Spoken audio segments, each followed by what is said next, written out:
Hello दोस्तों, कैसे हैं आप सब। उम्मीद है आप सब जहाँ भी होंगे ठीक होंगे। My devil husband episode number 48। अगर आप ये एपिसोड पहली बार देख रहे हैं तो इसे पूरा समझने के लिए आपको इसका पिछला एपिसोड ज़रूर देखना चाहिए।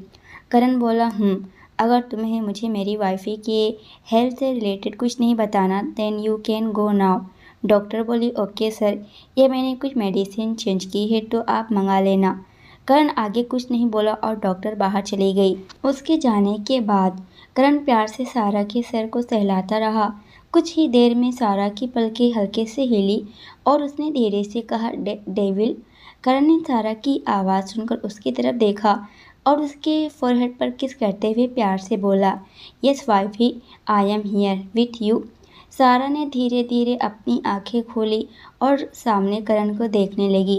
करण ने उसके निकले हुए गाल को सहलाकर कहा, how are you feeling now wifey. Karan के प्यार से पूछने पर सारा बच्चों की तरह अपना निचला ओठ निकाल कर रोने लगी। उसको रोते देखकर करण का नरम चेहरा अचानक गंभीर हो गया। उसने प्यार से उसके गालों को सहलाया। वाइफी, सारा बच्चों की तरह सुबकते हुए बोली, डेविल, मुझे कुछ अच्छा नहीं लग रहा और तुम्हें पता है मुझे बेचैनी भी हो रही है। वो रोते हुए बोली। उसे देखकर करण भी बेचैन हो गया। उसने सारा को उठाया और प्यार से उसका सर अपने गोद में रखते हुए बोला, वाइफी, ये तो कुछ भी नहीं है। मेरी वाइफी तो बहुत स्ट्रोंग है और वैसे भी अब तो बहुत कम दिन बचे हैं। उसने बहुत प्यार से कहा। तो सारा कुछ देर उसके चेहरे को देखती रही। डेविल, ये अभी क्यों नहीं निकल सकता। सारा अभी उम्मीद से उसकी तरफ देख रही थी। करण ने एक गहरी सांस ली और सारा के ओठों पर एक किस करते हुए उसके सर से अपना सर लगाकर बोला, वाइफी, ऐसा नहीं होता और बेबी 9 महीने बाद ही आता है पूरी तरह से स्ट्रोंग होकर। डेविल, ये देखो कितने दिन से है और अब कब आएगा। करण नज़रअंदाज नहीं कर पाया और सारा के पेट पर अपना हाथ रखकर गंभीरता से बोला, वो बहुत जल्द आएगा वाइफी, पूरी दुनिया को अपने इशारों पर नचाने के लिए सबका किंग बनकर आएगा बहुत जल्द। ये सब बोलते हुए करण के चेहरे पर एक अलग ही चमक थी जिसे देखकर सारा खुश हो गई। वो अभी अपना पूरा दर्द भूल चुकी थी। सारा मासूमियत से कुछ बोली तो करण उसके नोच को अपने अंगूठे से टच करते हुए बोला, अब चलो कुछ खा लो। खाने की बात सुनकर सारा उदास होते हुए बोली, पर मुझे वो सैंडविच नहीं खाना। करण सारा को देखने लगा। उसे पता था कि सारा को वो कितना पसंद था। फिर उसने कहा, ओके, तुम वो मत खाना, अब चलो ठीक है। सारा उठकर बैठ गई तो करण ने अपने फ़ोन से किसी को कुछ मैसेज किया और थोड़ी ही देर में वहाँ करण की माँ आ गई। उसने अपने हाथों में खाने की प्लेट रखी थी क्योंकि उसने खुद ही सारा के लिए खाना बनाई थी। उनको सामने देखकर सारा खुश होते हुए बोली, आप क्या लाई हैं मॉम। वो मुस्कुराते हुए आगे बढ़कर बोली, जो आजकल तुम्हें बहुत पसंद है वही लाई हूँ। सारा खुश होते हुए बोली, मतलब छोले भटूरे हैं ना, तो अब जल्दी से खिला दो, मुझे बहुत भूख लगी है। वो उसके पास बैठ गई। वही करण ने पहले प्लेट को देखा और फिर अपने मॉम की तरफ देखकर बोला, मॉम, ये बहुत ऑयली है और अनहेल्दी भी। अब सारा का मुंह छोटा सा हो गया जिसे दोनों ने देखा। उसकी मॉम बोली, ये हेल्दी है बेटा, मैंने खुद बनाया है इसे, तो सारा आराम से खा सकती है। अब करण कुछ नहीं बोला और सारा खुश होते हुए बोली, ओह आई लव यू मॉम। बाहर सब बेचैनी से खड़े थे कि तभी डॉक्टर उनके पास आई।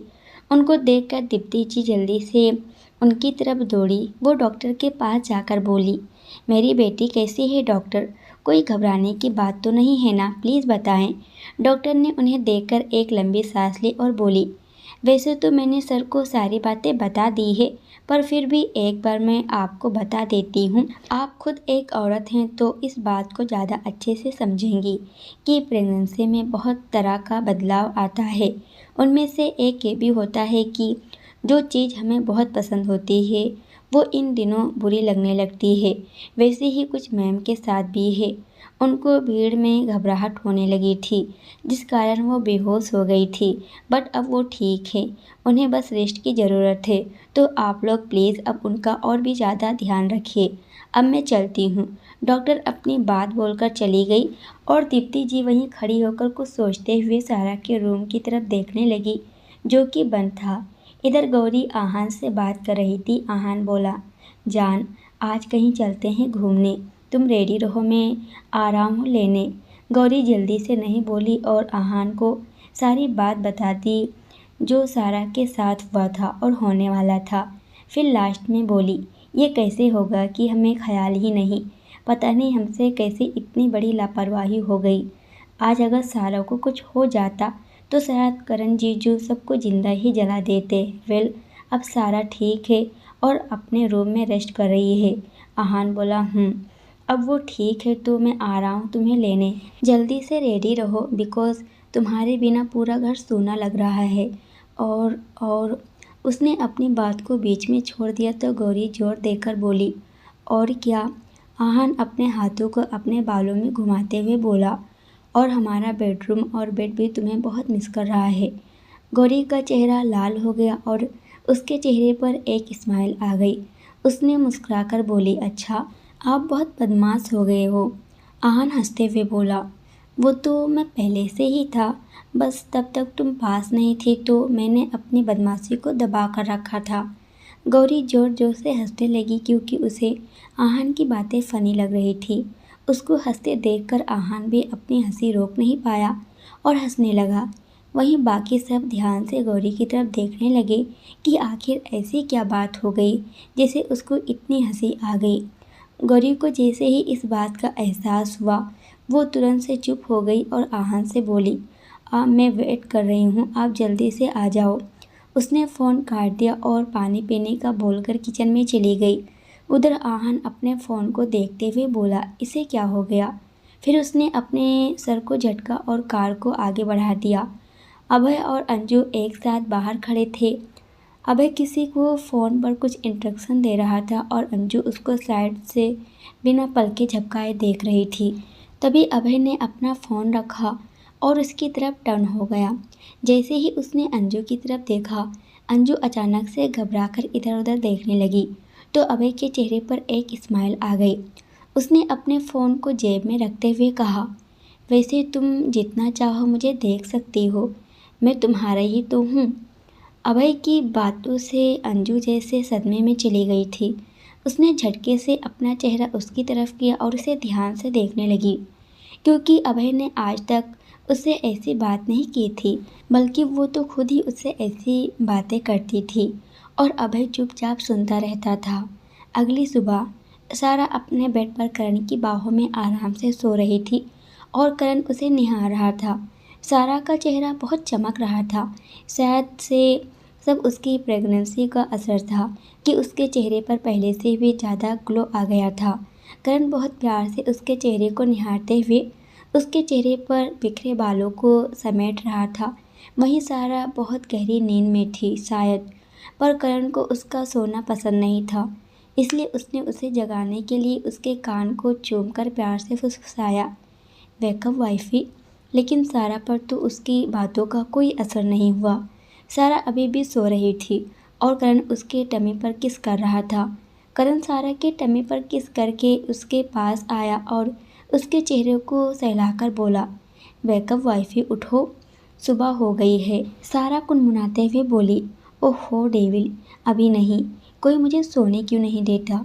उसे खींचते हुए देखकर करण को लगा कि उसे सोने देना चाहिए, इसलिए वो अपना सर हिलाते हुए सारा के फोरहेड पर किस करके जिम के लिए निकल गया और सारा और भी ज़्यादा पसर कर सो गई। जिम में करण जिम करते हुए अपने कान में लगे ब्लूटूथ के जरिए अभय से बात कर रहा था। Karan, I want everything perfect and complete by this evening, understood? उधर से अभय बोला, ओके बॉस, शाम तक आपको सब एकदम परफेक्ट मिलेगा। करण, गुड। उसने अपने कान से ब्लूटूथ निकाल कर साइड में रखा और फिर जिम करने लगा। उसकी बॉडी पूरी तरह से पसीने से भीग चुकी थी, पर इस रूप में वो और भी ज़्यादा अट्रैक्टिव लग रहा था। थोड़ी देर बाद वो अपने कमरे में आ गया। उसने देखा सारा अभी तक सो रही थी। उसे सोते देखकर करण ने अपना सर हिलाते हुए कहा, आलसी लड़की। वो उसके पास गया और उसके बालों को थपथपाते हुए बोला, wifey wake up, you are already over sleeping now, wake up wifey.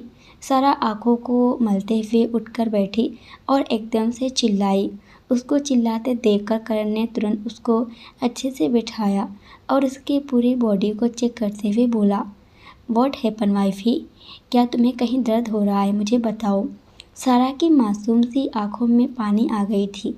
उसने करण से बहुत मासूमियत से कहा, डेविल, मुझे यहाँ बहुत दर्द हो रहा है। उसने अपने टमी के लोअर की तरफ इशारा करते हुए बोली, तो करण उसको वहाँ से हिलाते हुए बहुत प्यार से बोला, वाइफी, वो तुम एकदम से टर्न हुई ना, इसलिए ये सब हो गया, अभी ठीक हो जाएगा। सारा अभी भी चुप थी। करण बोला, चलो अब फ्रेश हो जाओ और फिर ब्रेकफास्ट कर लो। सारा तपाक से बोली, नहीं, पहले मुझे ब्रेकफास्ट करना है, मुझे बहुत भूख लगी है। मैंने रात में सिर्फ एक बार ही खाया था। करण ने उसे घूर कर देखा और बोला, वाइफी, बिना फ्रेश हुए ब्रेकफास्ट नहीं करना चाहिए, नहीं तो दांतों में कैविटी हो जाता है। अब चलो उठो, जल्दी से फ्रेश हो जाओ। आदर्श के विला में रूपा का ये 8वां महीना था, तो उसे भी बहुत तरह की प्रॉब्लम्स हो रही थी और फिर बार बार मूड स्विंग भी होते रहते थे, जिससे आदर्श परेशान हो जाता था। अभी सुबह में दोनों ब्रेकफास्ट कर रहे थे, जहाँ रूपा हेल्दी सब्जी और रोटी खा रही थी, तो वहीं आदर्श ब्रेड और ऑमलेट खा रहा था। पर जैसे ही रूपा की नज़र आदर्श पर गई, उसे वोमिटिंग आने लगी और वो अपने मुंह पर हाथ रखकर बाथरूम की तरफ भागी। आदर्श को तो पहले कुछ समझ नहीं आया, पर तभी उसकी नज़र अपने हाथों में ली हुई ब्रेड ऑमलेट को देखा और वो सब समझ गया। आजकल रूपा को इन सारी चीज़ों से भी प्रॉब्लम होने लगी थी, पर आज आदर्श जल्दबाजी में वो बात भूल गया और ब्रेड ऑमलेट खाने लगा था। उसने उसे प्लेट में रखते हुए कहा, ओ शिट, मैं फिर से ये कैसे भूल गया कि उसे ऑमलेट की स्मेल से प्रॉब्लम होती है। उसने अपने प्लेट दूसरी तरफ सरकाया और रूपा के पीछे भागा, जो अभी तक बेसिन में वॉमिटिंग कर रही थी। आदर्श पीछे से जाकर उसके पेट को रब करने लगा। जब कुछ देर बाद रूपा नॉर्मल हुई तो वो उसे अपने साथ अपने रूम में ले गया और उसे बेड पर लेटाते हुए बोला, जान, आर यू फाइन? रूपा ने अपनी आंखों को खोलकर उसे गुस्से में घूरा और बोली, यू। उसने अपने पास पड़े पिलो को उठाकर उसके मुंह पर मारते हुए बोली, तुम जानती हो कि मुझे उसके स्मेल से प्रॉब्लम है, तो फिर क्यों खा रहे थे उसे, और वो भी मेरे ही सामने? रूपा के गुस्से को देखते हुए आदर्श प्यार से बोला, जान, सॉरी, वो मैंने बिल्कुल भी ध्यान नहीं दिया था, आज मैं भूल गया, प्लीज़ माफ़ कर दो। रूपा फिर एक पिलो से उसे मारते हुए बोली, सिर्फ आज? क्या तुम सिर्फ आज ही भूले हो? नहीं, तुम्हें हर रोज़ याद दिलाना पड़ता है मुझे कि वो मत खाओ, एटलीस्ट मेरे सामने तो बिल्कुल भी मत खाओ, समझे? आदर्श पिलो को अच्छे से बेड पर रखने लगा, क्योंकि उसे पता था कि रूपा एक बार फिर से उसके ऊपर इसके लिए ज़रूर फटेगी। उसने अब रूपा के पास बैठकर उसके गालों को सहलाते हुए कहा, जान, please please come down and I promise अब नहीं खाऊंगा। रूपा उसकी तरफ देखकर बोली, पक्का? आदर्श उसके फोrehead पर किस करते हुए बोला, हाँ बिल्कुल। अब चलो ब्रेकफास्ट कर लो, क्योंकि तुमने बिल्कुल नहीं खाया। इधर कबीर और अमृता स्विट्ज़रलैंड में अपना हनीमून को एंजॉय कर रहे थे। इस वक्त कबीर अपने फ़ोन को स्क्रॉल कर रहा था जब अमृता बाथरूम से बाहर आई। उसने इस समय बाथरोब पहन रखा था, जिसमें वो बहुत हॉट लग रही थी। उसने अपने गीले बालों में टॉवेल लपेट रखा था, जिसे वो अब अपने बालों में से निकालते हुए कबीर से बोली, अब जाओ, तुम भी जल्दी से बात ले लो। उसने बोलते हुए कबीर को देखी, जो आंखें फाड़े और मुंह खोले उसे ही देख रहा था। उसको अपनी तरफ ऐसे देखता पाकर अमृता शर्मा गई। उसका चेहरा खुद ही नीचे झुक गया।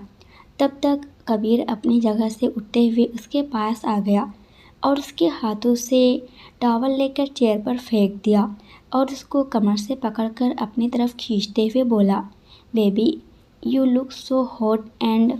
अमृता का चेहरा और भी ज़्यादा लाल हो गया और वो जल्दी से कबीर के गले लग गई।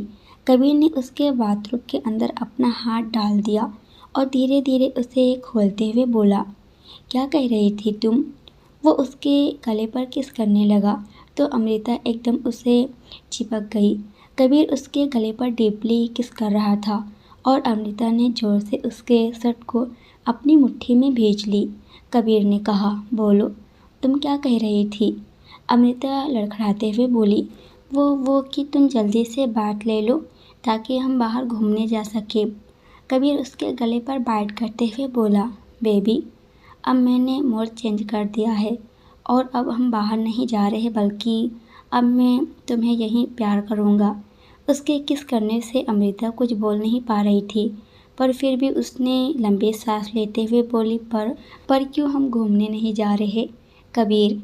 क्योंकि मुझे तुम्हें अभी प्यार करना है।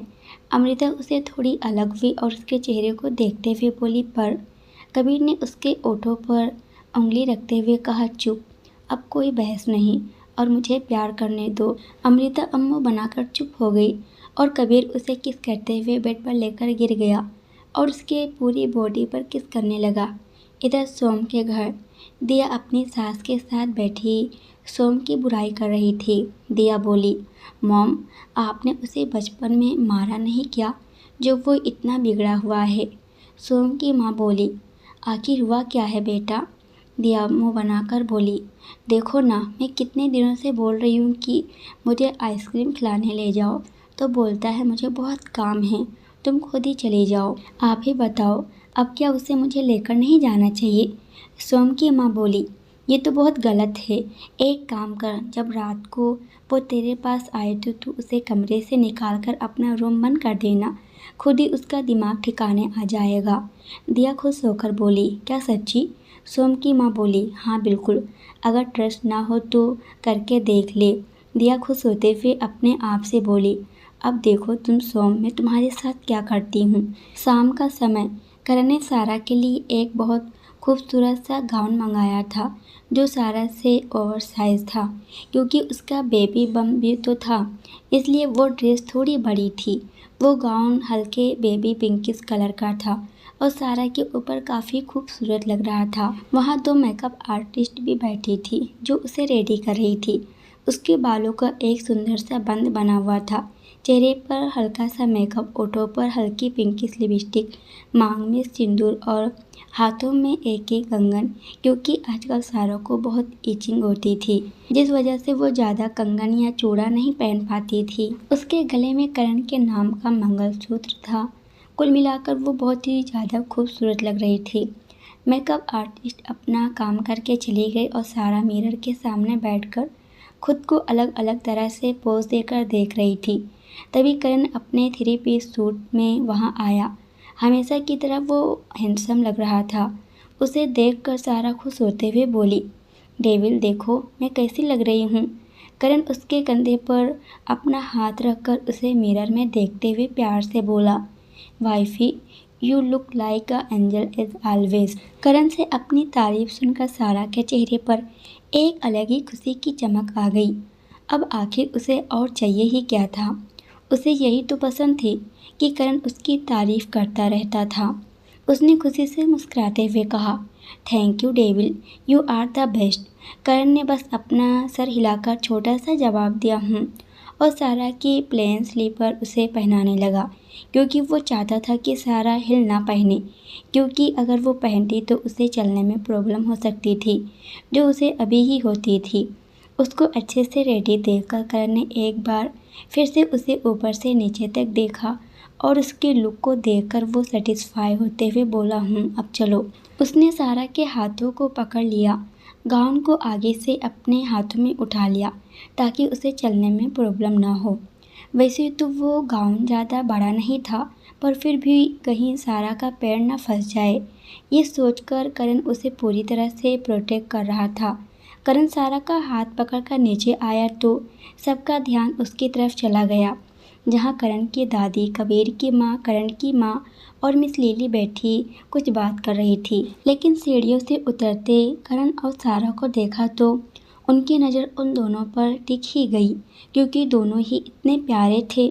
सारा सबको देखकर चहकते हुए बोली, मैं कैसी लग रही हूँ? दादी उसकी तरफ अपने दोनों बाहों को फैलाते हुए बोली, बहुत प्यारी, इधर आओ मेरे पास, तेरी नज़र उतार दूँ, वरना मेरी इतनी सुंदर बहू को किसी की नज़र न लग जाएगी।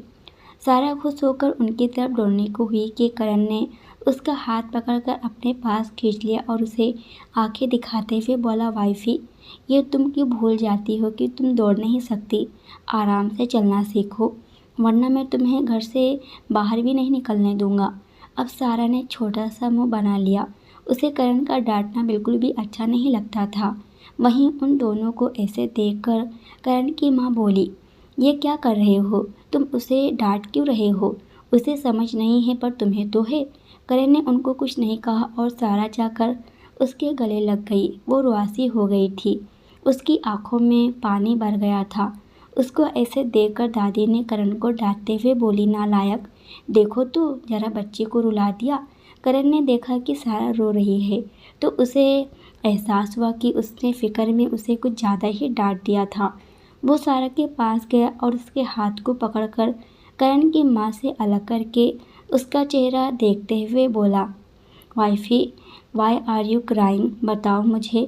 सारा ने उसे खुन्नस में घूरते हुए बोली, क्योंकि तुम मुझे अभी बहुत प्यार कर रहे थे ना, इसलिए। अब करण अपनी आंखों को छोटा करके उसे घूरने लगा और फिर लंबी सांस लेकर बोला, अब अच्छा चलो, अब हमें देर हो रही है। सारा ने तुनक कर उसे अपने हाथों को छुड़ाई और अपनी कमर पर हाथ रखकर बोली, नहीं जाऊंगी मैं तुम्हारे साथ, तुम बहुत गंदे हो, मुझे डांटते भी हो। करण उसे घूरने लगा और फिर उसके पास जाकर उसने सारा को अपनी बाहों में उठाते हुए कहा, मुझे टाइम वेस्ट करना पसंद नहीं, अंडरस्टूड? सारा मुंह बनाते हुए बोली, नहीं, ये चीटिंग है, तुम ऐसा नहीं कर सकते, नीचे उतारो मुझे। करण उसे आंखें दिखाते हुए बोला, जस्ट शट अप। वो उसे लेकर बाहर चला गया और बाकी सब पीछे से उसे देखते रह गए। कार में वो उससे दूर मुंह फेर कर बैठी थी। करण बोला, वाइफी, इधर आओ। सारा अनसुनी कर दी तो करण कठोर आवाज में बोला, मैंने कहा ना, मेरे पास आओ। सारा फिर सहम गई और धीरे से उसके पास चली गई। करण ने उसे अपने सीने से लगा लिया और उसके बालों को सहलाने लगा। सारा अब उसके सीने में अपना मुंह छिपाए सुबकने लगी तो करण ने उसे खुद से दूर किया और उसके चेहरे को अपने हाथों में लेकर उसके फोरहेड पर किस करते हुए बोला, अच्छा, अब नहीं डांटूंगा तुम्हें कभी। सारा ने अब रोना बंद करके उसकी आंखों में देखी और बोली, प्रॉमिस। करण ने उसके माथे पर आए बालों को संवारते हुए धीरे से बोला, सारा फिर से उसके गले लग गई। इधर सोम के घर सोम जब ऑफिस से आया तो उसने देखा दिया और उसकी मॉम किचन में काम कर रही थी। सोम उसे देखते हुए मुस्कुराते हुए किचन में आया और बोला, व्हाट्सअप लेडीज़। सोम की मॉम ने एक नज़र दिया को देखी जिसका मुंह गुब्बारे की तरह फूल गया तो उन्होंने सोम को देखते हुए बोली, गुड, अब तुम बताओ तुम्हारा आज का दिन कैसा रहा ऑफिस में? सोम ने कहा, वैसे ही जैसा रोज होता है मॉम, आज मैं कुछ सोच रहा था। उसकी मॉम बोली, और वो क्या? सोम अपने बालों को खुजलाते हुए बोला, वो क्यों ना आज हम सब कहीं बाहर डिनर के लिए चले। उसकी मॉम सोम की बातों को अच्छे से समझ गई थी कि वो इनडायरेक्टली क्या कहना चाहता था। वहीं दिया के कान खड़े हो गए बाहर जाने की बात सुनकर। उसकी मॉम ने सोम की तरफ देखते हुए अपने हाथ को बांधकर बोली, तू ये क्यों नहीं बोल रहा है कि तू अपनी बेबी के साथ अकेला जाना चाहता है? माँ हूँ मैं तेरी, तुझे तुझसे ज़्यादा जानती हूँ। सोम अपनी चोरी पकड़े जाने पर झेप गया और बालों में हाथ डालकर इधर उधर देखते हुए बोला, वो माँ नहीं, ऐसा तो नहीं है। वहीं उनकी बात सुनकर दिया का चेहरा चमक गया और उसकी नाराज़गी 2 मिनट में गायब हो गई। उसने खुशी से कहा, क्या सच्ची हम घूमने जा रहे हैं? वाह, मैं क्या पहनूं, साड़ी, सूट या फिर कुछ वेस्टर्न? हाँ चलो, मैं जल्दी से रेडी होकर आती हूँ। वो एक ही सांस में सब बोल गई। वहीं उसकी बात सुनकर सोम की मॉम हैरान होते हुए उसके कान में बोली, लेकिन तुम तो बोल रही थी कि इससे गुस्सा हो तुम, और अब डेट पर जाने के लिए इतनी जल्दी मान गई।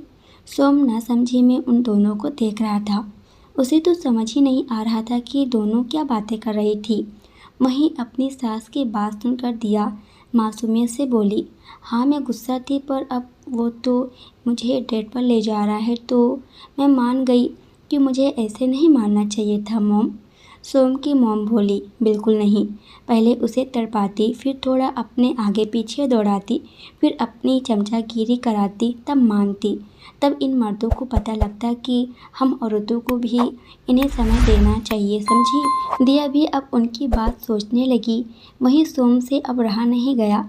वो पूरी बात जानना चाहता था। उसने कहा, एक सेकेंड मॉम, पहले मुझे बताओ, क्या दिया मुझसे नाराज है? और अगर हाँ, तो वो क्यों नाराज है?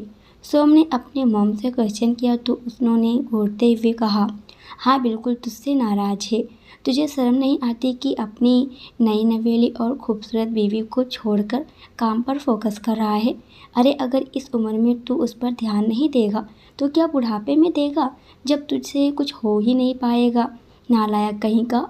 उसकी मॉम ने उसे खुद डांटा। वहीं उन्होंने अपनी बात कहकर कनखियों से दिया को देखी, जो सीना तान कर खड़ी सोम को घूर रही थी। अब उसे एहसास हुआ था कि वो सुंदर भी तो थी।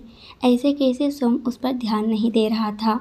वहीं सोम अपनी मॉम की बात सुनकर झेप गया और जब उसने दिया की तरफ देखा तो वो समझ गया कि उसकी मॉम ने जानबूझकर दिया को भड़काई थी। दिया को देखते हुए वो बोला, क्या तुम मेरे साथ डेट पर नहीं चल रही? हाँ या ना में आंसर दो। दिया तपाक से बोली, हाँ। सोम ने एक विनिंग स्माइल के साथ अपनी मॉम को देखा और उसकी मॉम ने लाचारी से दिया को। तभी दिया तुनक कर बोली, तुम्हारे साथ डेट पर मेरी स्लीपर जाएगी। ये बोलकर वो अपनी साड़ी के पल्लू को लहराते हुए वहाँ से आगे बढ़ गई और सोम का मुंह खुला का खुला रह गया। उसने अपनी मॉम की तरफ देखा, जो अपनी जीत पर मुस्कुरा रही थी। उसने गुस्से में कहा, मॉम, आपने उसे क्यों भड़काया? आप मेरी मॉम हैं या उसकी? आपको उसे समझाना चाहिए था ना। उसकी मॉम बोली, क्यों? और तू जो उस बच्ची को बिल्कुल टाइम नहीं देता, उसका क्या? अब भुगत। वो भी वहाँ से चली गई। सोम ने सोचा वो जल्दी से जाकर दिया को मना लेगा, पर तभी उसे जोर से दरवाज़ा बंद करने की आवाज़ आई और बेचारा सोम अपना सर पकड़कर वहीं सोफे पर बैठ गया। इधर करण सारा को लेकर आज अपने होटल आ गया था और उसने अपने और सारा के लिए एक प्राइवेट रूम बुक कर रखा था। वो सारा को लेकर सीधे वहीं चला गया।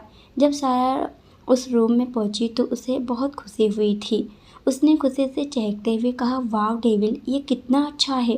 करण उसे पीछे से हक करते हुए बोला, तुम्हें पसंद आया ना? सारा खुश होकर बोली, बहुत ज़्यादा। करण ने उसके कंधे पर एक किस किया। ये रूम सच में बहुत खूबसूरत था और ये उस होटल का सबसे अच्छा और खूबसूरत रूम था। उस रूम में एक बड़ा सा बेड था, साइड में सोफ़ा था, उसके सामने एक छोटा सा टेबल था, सामने की वॉल पर बड़ी सी टीवी था, कॉर्नर में एक मिनी फ्रिज रखा हुआ था जो शाम के समय और भी ज़्यादा चमचमा रहा था। करण सारा को लेकर बेड के पास आ गया और उसे वहीं बैठाते हुए खुद उसके पैरों के पास बैठकर उसने उसके सैंडल को खोला और उसे कंफर्टेबली बैठा दिया और खुद भी उसके पास बैठते हुए बोला, वाइफी, आर यू हंग्री? सारा ने अपने ओठों पर जीभ फिराकर बोली, यस बहुत। करण, ओके, तो तुम क्या खाओगी? सारा सोचते हुए बोली, मुझे मेरी पसंद के सब ऑर्डर कर दो। करण ने एक छोटा सा कहा और वहीं पास में रखा लैंडलाइन उठाया और किसी को कॉल मिला दिया। उसने अपना ऑर्डर दिया और सारा से बोला, वाइफी, तुम्हें कुछ और चाहिए? सारा मासूमियत से बोली, नहीं, मुझे बस यही चाहिए क्योंकि मुझे यही खाना है। करण सारा को गौर से देखते हुए बोला, तब तक उनका ऑर्डर भी आ गया।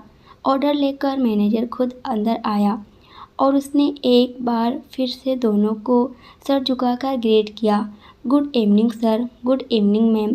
सारा ने खुश होकर उस ट्रॉली को देखी जिसको अभी कवर करके रखा गया था। मैनेजर के साथ एक शेफ भी आया था जो उन्हें सर्व करने वाला था। मैनेजर ने अब शेफ की तरफ देखते हुए बोला, शेफ उनकी बात सुनकर आगे बढ़ा, पर तभी करण ने उसे रोकते हुए कहा, there is no need for this, I will serve. Manager ने शेफ को मना कर दिया और फिर दोनों करण को ग्रीट करके बाहर चले गए। करण ने सारा का हाथ पकड़ा और वहीं पास में बने एक छोटे से डाइनिंग एरिया में चला गया। उसने सारा के लिए चेयर खींचा और सारा उस पर बैठ गई। वो बहुत एक्साइटेड थी। उसने चहकते हुए कहा, डेविल, जल्दी से सर्व करो ना, मुझे बहुत भूख लगी है। करण आराम से बैठते हुए बोला, कर रहा हूँ वाइफी। उसने दोनों की प्लेट को सीधा किया और खाने के बाउल से उसका कवर हटाया और खाने की खुशबू पूरे रूम में फैल गई। सारा को और भी ज़्यादा भूख लग गई।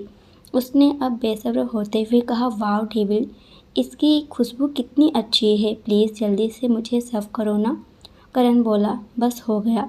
सारा अपना खाना जब फिनिश कर दी तो करण ने सर हिलाते हुए एक और छोटा सा बाउल उठाया और उसके कवर को हटाया। उसमें एक बहुत ही सुंदर दिखने वाला डेजर्ट था, जिसे देखते ही सारा खुश हो गई और बोली, ओह वाह, तुमने पहले ही इसे मंगा लिया था। तुम कितने अच्छे हो डेविल, और तुम मेरा कितना ध्यान भी रखते हो। उसने खुशी से वो ले लिया और खाने लगी, जबकि करण लाचारी से अपना सर हिलाते हुए उसे देखने लगा। दरअसल करण ने पहले ही उसके लिए ये डेजर्ट भी ऑर्डर कर दिया था, क्योंकि वो जानता था बाद में सारा ज़रूर मांगेगी, क्योंकि आजकल सारा मीठे में चीज़ें ज़्यादा पसंद आ रही थी और पहले से ज़्यादा उसे भूख भी लगने लगी थी। जब सारा ने अपना डेजर्ट खा लिया तो करण उसे वहाँ से लेकर निकल गया। ये रेस्टोरेंट उसका ही था, तो बिल की कोई टेंशन ही नहीं थी। जब करण सारा को लेकर घर आया तब तक रात हो गई थी और सब सो गए थे। तो करण भी सारा को लेकर अपने रूम में चला गया और खुद का और सारा का दोनों के कपड़े चेंज कर दोनों बेड पर आ गए और देखते ही देखते दोनों नींद की आगोश में चले गए। ऐसे ही दिन बीत रहे थे और सारा की डिलीवरी का टाइम भी पास आता जा रहा था। अब करण ने 2 पर्सनल नर्स को सारा के लिए हायर कर रखा था, जो दिन भर उसके साथ रहती थी और टाइम टाइम पर उसे चेक भी करती रहती थी। आज कबीर और अमृता वापस आ रहे थे अपने हनीमून से और अब सब यहीं रहते थे। साथ में दादी, कबीर की मोम, करण की मोम, सब यहीं रहते थे। तो अमृता और कबीर भी यहीं आने वाले थे। कबीर की मोम और मिस लिली किचन में खाना बनाने में लगे थे। आखिर कबीर की माँ का इकलौता और लाडला बेटा आज आ रहा था। वो खुशी से सब बना रही थी। वहीं सारा सोफे पर लेटी थी और नर्स उसके सूजे हुए पाँव का मसाज कर रही थी, क्योंकि प्रेगनेंसी की वजह से सारा के पैर में बुरी तरह से सूजन आ गई थी, जिसके दर्द से वो बहुत रोने भी लगती थी। करण की माँ उसके पास से बैठी उसके लिए फल काट रही थी। करण अपने ऑफिस के लिए निकल चुका था। तभी बाहर एक कार रुकने की आवाज़ आई और कबीर की मॉम किचन से दौड़ते हुए बाहर निकली। उसके पीछे ही मिस लिली भी बाहर आई। उन दोनों को बाहर जाते देखकर करण की माँ भी मुस्कुरा दी, लेकिन वो बाहर नहीं गई, क्योंकि वो जानती थी कि अगर वो बाहर गई तो सारा भी उनके पीछे चली जाएगी। पर अभी उसके पैर में दर्द था। वहीं कबीर और अमृता एक दूसरे का हाथ पकड़े अंदर की तरफ बढ़ गए। दोनों के चेहरे पर उनकी खुशी दिख रही थी। अंदर आते ही उन्हें डोर के पास कबीर की मोम और मिस लिली दिख गई, जो बेचैनी से उनका ही वेट कर रही थी। कबीर खुश होकर अपनी बाहें फैलाते हुए अपनी माँ की तरफ बढ़ गया। मॉम, मेरी प्यारी मॉम। उसकी मॉम तुरंत ही उसके गले लग गई। वो भावुक हो गई थी। कबीर बोला, अरे अरे मॉम, मैं हनीमून से आया हूँ, बॉर्डर से नहीं कि आप इतनी उदास हो रही हो। कबीर की माँ ने उसके कान पकड़कर बोली, हट बदमाश, कुछ भी बोलता है। अब मुझे मेरी बेटी से तो मिलने दे। वो फिर अमृता को देखकर बोली, जिसके चेहरे पर एक अलग ही ग्लो दिख रहा था। कबीर की मॉम के बोलने पर अमृता शर्माते हुए अंदर आई और उसने उनके पैर को छुआ। कबीर की माँ ने उसे अपने पैरों से हटाते हुए गले लगाकर बोली, अरे नहीं नहीं बेटियाँ, पैर नहीं छूती, तुम तो गले लगो। अमृता मुस्कुराते हुए उनके गले लगते हुए बोली, हमने आपको बहुत मिस किया। कबीर की माँ लाड से बोली, हाँ हाँ, वो तो हमें देखकर ही पता लगता है कि तुम दोनों ने हमें कितना मिस किया। क्यों बेटा? कबीर ने इधर उधर देखना शुरू कर दिया और अमृता शर्मा की मिस लिली के गले लग गई। मिस लिली उसके बालों को सहलाकर बोली, कैसा है मेरा बच्चा? अमृता अपना सर उनके सीने से निकालते हुए बोली, मैं अच्छी हूँ, आप बताओ। मिस लिली कबीर की तरफ बढ़ते हुए बोली, जब मेरे बच्चे ठीक है तो मैं भी ठीक हूँ। उन्होंने कबीर के सर को चूम लिया और फिर गले से लगा लिया। तभी अंदर से सारा बड़बड़ाते हुए बोली, क्या तुम लोग मुझसे मिलने नहीं आओगे?